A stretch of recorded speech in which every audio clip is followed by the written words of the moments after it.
अब शूद्र भी पढ़ लिख गए हैं, गाली को अमृत नहीं समझ सकते हैं। जो हमारे खिलाफ अपमानजनक टिप्पणी है उसको हम सम्मानजनक कैसे समझ लें। शूद्रों को, महिलाओं को, अतिशूद्रों को पढ़ने का अधिकार नहीं था, तब तो हम गाली बर्दाश्त किए। बाबा साहब अम्बेडकर का संविधान देश में चलता है और इसमें सबको पढ़ने का अधिकार है। अखिलेश जी मुख्यमंत्री रहे, अब छोड़े आवास को तो तुमने गंगा जल से धो के पवित्र किया। ये क्या है?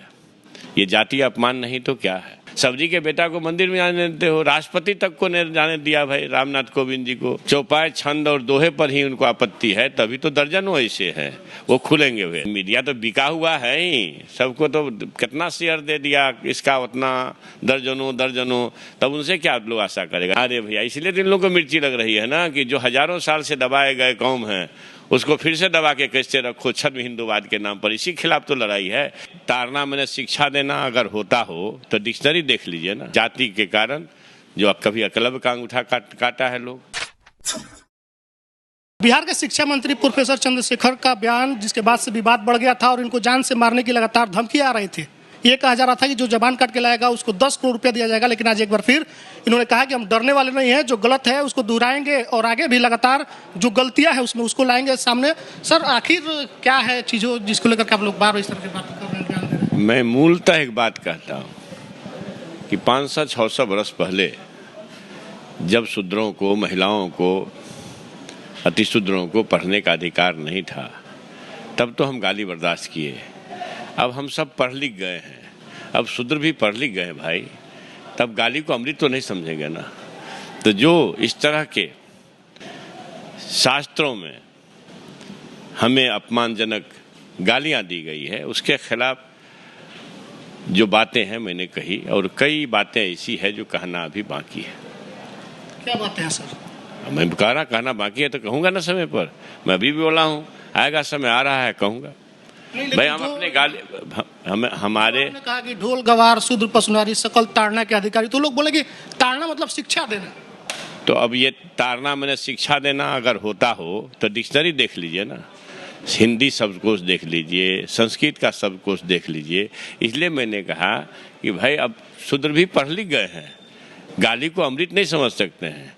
जो हमारे खिलाफ अपमानजनक टिप्पणी है उसको हम सम्मानजनक कैसे समझ लें। इसलिए जो ये कहते हैं धर्म के ठेकेदार की पढ़ाई का अधिकार उन्हीं के पास था, लेकिन अब संविधान का युग है। बाबा साहब अम्बेडकर का संविधान देश में चलता है और इसमें सबको पढ़ने का अधिकार है। तो हम पढ़ लिख लिए हैं तो कम से कम गाली को गाली समझने का हमको ज्ञान है, और फिर अमृत को अमृत समझने का ज्ञान है। भगवान श्री राम जी, मैंने कहा भगवान श्री राम जी सबरी के जूठ बैर खाए, और सबरी का बेटा जीतन मांझी आज के इस युग में 21वीं सदी कर रहे हो ना भाई। मंदिर में गए, दुर्गा मंदिर में, तो तुमने पूजा अर्चना करने के बाद उनका मंदिर अपवित्र हो गया तो गंगा जल से धो दिया। कितना बार मुख्यमंत्री रहे मुलायम सिंह जी, अखिलेश जी मुख्यमंत्री रहे, अब छोड़े आवास को तो तुमने गंगा जल से धो के पवित्र किया। ये क्या है? ये जातीय अपमान नहीं तो क्या है? और ये जातीय अपमान इस तरह के शास्त्रों से आया है। और इसलिए नहीं, आज जो आप देख रहे हैं कार्यक्रम हुआ, वंचितों के नायक, वंचितों की आवाज, कौन है वंचित?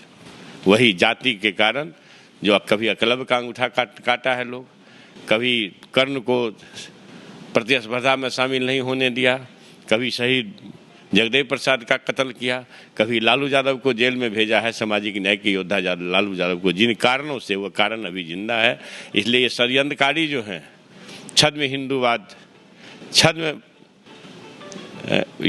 देशभक्त, ये छद्म हिंदूवाद हमें षड्यंत्र करके हमें हमारी गोलबंदी को तोड़ने का जो साजिश कर रहा है।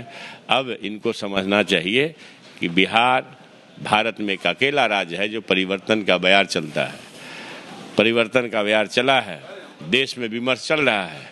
ये जो हिंदू मुसलमान में देश को ले जा रहे थे वैसी परिस्थिति को आप समझिए।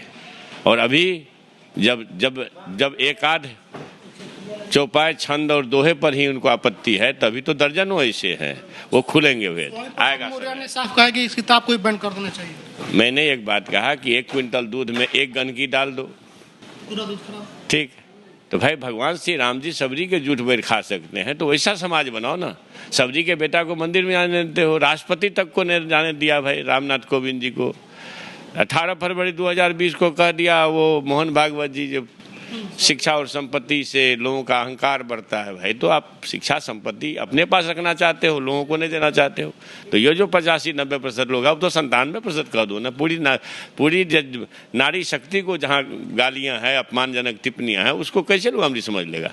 तो ये बात है कि हम कहाँ तक जाएगी, क्या आप लोग चाहते हैं? कह रहा हूँ कि हम लोग आचार्य नरेंद्र देव, JP कृपलानी, मधुलिमय, पंडित मधुलिमय, जनेश्वर मिश्र, जननायक कर्पूरी ठाकुर, लोहिया जयप्रकाश, अंबेडकर, जननायक कर्पूरी ठाकुर के संतान हैं। हम मोहब्बत का देश बनाना चाहते हैं, नफरत को भगाना चाहते हैं। अब मोहब्बत वाले बिहार से पैदा हुए हैं, देश में मोहब्बत आएगा। अभी आप देखें ना भोपाल में कितना ज़बरदस्त रैली हुआ, गरीबों का, वंचितों का, दलितों का, पिछड़ों का, कोई जोड़ है क्या?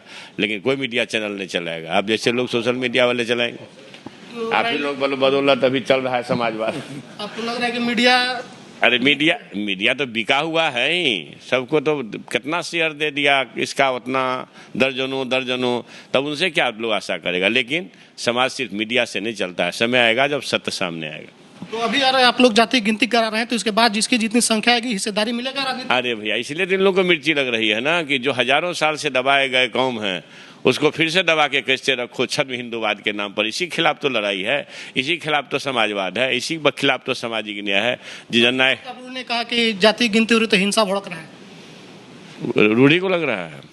आज जब जाति के नाम पर आप भी अपमान हो रहा है, आप भी जाति के नाम पर आप साथ बैठने नहीं देते हो, मंदिर नहीं जाने देते हो, तो क्या हो रहा है? यह सम्मान हो रहा है।